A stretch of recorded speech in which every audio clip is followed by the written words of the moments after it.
This applesauce bread, it's like very akin to bread as opposed to cake. Normally when you make something like this, it's very much like cake, but there's not that much sugar in it, so it's really like bread. It's kind of cool.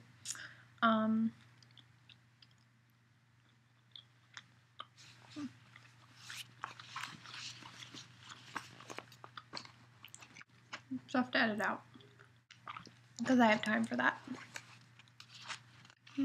And now it's time to read about abortion. February 23rd, 1992. Dear friend, I was sitting in the waiting room of the clinic. I'd been there for an hour or so. I don't remember exactly how long. Bill had given me a new book to read, but I just couldn't concentrate on it. I guess it makes sense, why not? Then I tried to read some magazines, but again, I just couldn't.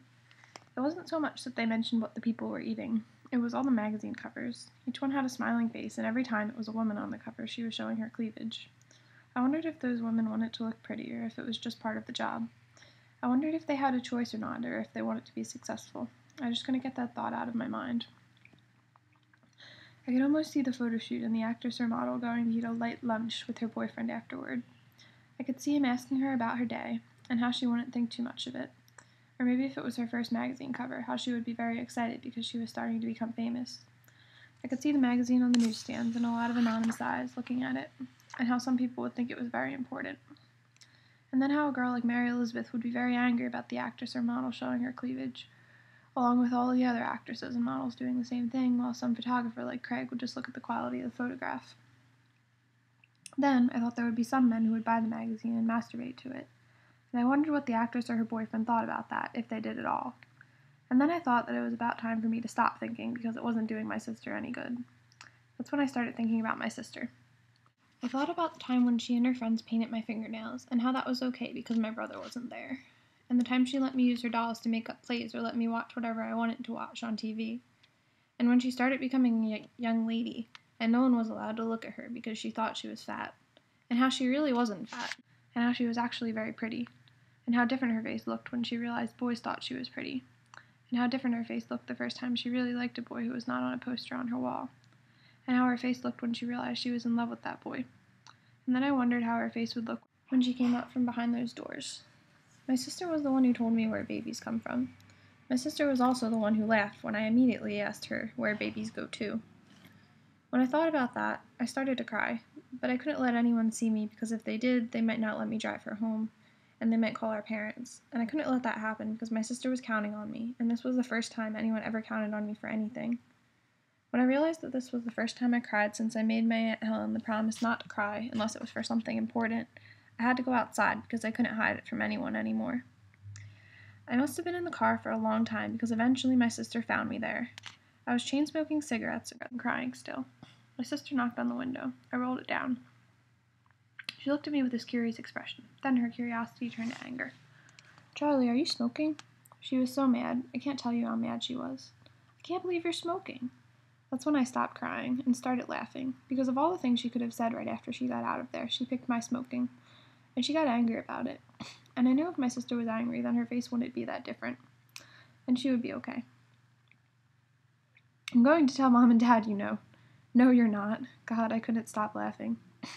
When my sister thought about it for a second, I think she figured out why she wouldn't tell Mom or Dad. It's like she suddenly remembered where we were and what had just happened and how crazy our whole conversation was considering all that. Then she started laughing. But the laughing made her feel sick, so I had to get out of the car and help her into the back seat.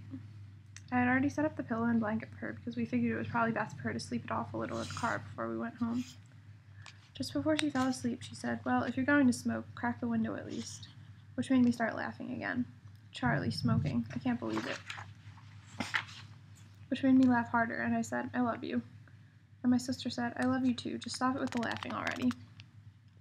Eventually, my laughing turned into the occasional chuckle, and then it just stopped. I turned back and saw that my sister was asleep.